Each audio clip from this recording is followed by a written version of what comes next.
ደስተኞች ሁኑ። በእያንዳንዱ ቀን ደስተኞች ሁኑ። እያንዳንዷን ቡና ስትጠጡ እያንዳንዷን ካፕ በማይንድፉልነስ እያጣጣማችኋት፣ እያንዳንዷን ሽሮዋን ስትበሉ ስትተኙ እንቅልፋችሁን ኢንጆይ አድርጉት። በጣም ልተኛ ነው አሁን ደግሞ ኢንጆይ አድርገዋለሁ እንቅልፌን ብዬ ነው የምተኛው። ሁሉንም ነገር ኢንጆይ አድርገዋለሁ። ይሄ መድረክ አሁን እዛ ጋር ቁጭ ብዬ እነሱን ስሰማ እድል ነበረ፣ በጣም ትልቅ እድል። ስለዚህ አልሸወድም። እኔ እያንዳንዷን ቀን ደስተኛ ሆኜ አሳልፋለሁ። በገንዘብ ደስ ይበላችሁ አልተባልንም፣ በእግዚአብሔር ደስ ይበልህ ነው የተባልነው። ምን ደሰትበት ብናጣ ቀና ብለን ባንተ ደስ ይለኛል ብለን ነዋል። እና ደስ ይበላችሁ። አትጠብቁ፣ እስክታገቢ አትጠብቂ ደስተኛ ለመሆን። አግብተሽ ከሆነ እስክትወልጂ አትጠብቂ። እየተማርሽ ከሆነ ግራጁዌት እስክታረጊ ድረስ አትጠብቂ። ገንዘብ እስኪመጣ አትጠብቅ። አሁን ደስተኛ ሁኑ፣ በኋላ እንዳንጸጸት።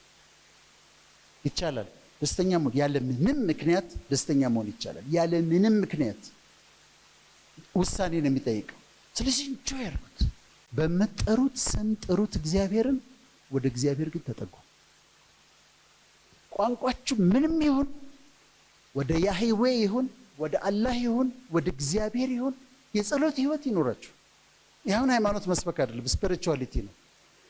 የጸሎት ህይወት ይኖራችሁ። ቶክ ቱ ሂም፣ ሌላ ነገር አይደለም። ከእግዚአብሔር ጋር ተነጋገሩ፣ አነጋግሩት፣ አውሩት፣ ብሶታችሁን ንገሩት፣ ጭንቀታችሁን ንገሩት፣ ደስ ያላችሁን ደግሞ የምታመሰግኑበትን ምክንያቶች ደግሞ ንገሩት።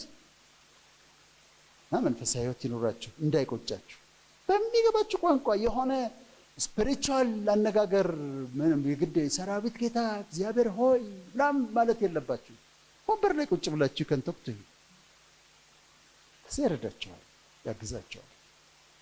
ስለዚህ ጸጸት የሌለበት ህይወት እንኖራለን ማለት ነው። እውነት ነው። ሰዎችን ለመቀየር ስንታገል ከዛ ራሳችን መቀየር ነው የሚያስፈልገው። ለካ ህይወት ቻፕተር በቻፕተር ይከፈላል። አንዳንዱ ቻፕተር የህይወታችን ቻፕተር ከባድ ሊሆን ይችላል።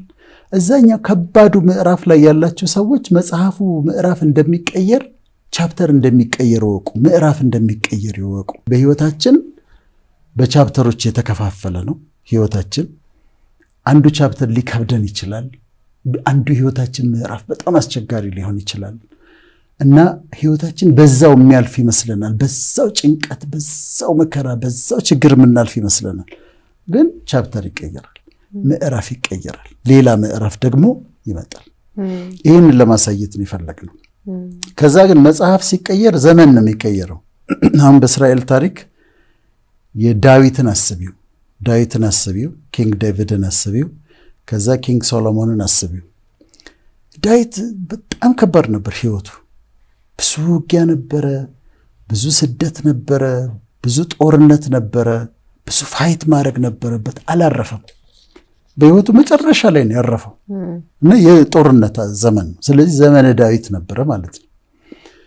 ዳዊት ካለፈ በኋላ ግን ንጉሥ ሰለሞን ሲመጣ ገና ሲጀምር በሰላም ነው የጀመረው። ሰለሞን ማለት ራሱ ፔሰብል ማለት ነው እና የዳዊት 40 ዓመት አለ፣ ከባድ ነበር። የሰለሞን 40 ዓመት አለ፣ ሰላም ነበር። እና ሜጀር የሆነ ብሬክ ስሩ ደግሞ የምናገኝበት ጊዜ አለ።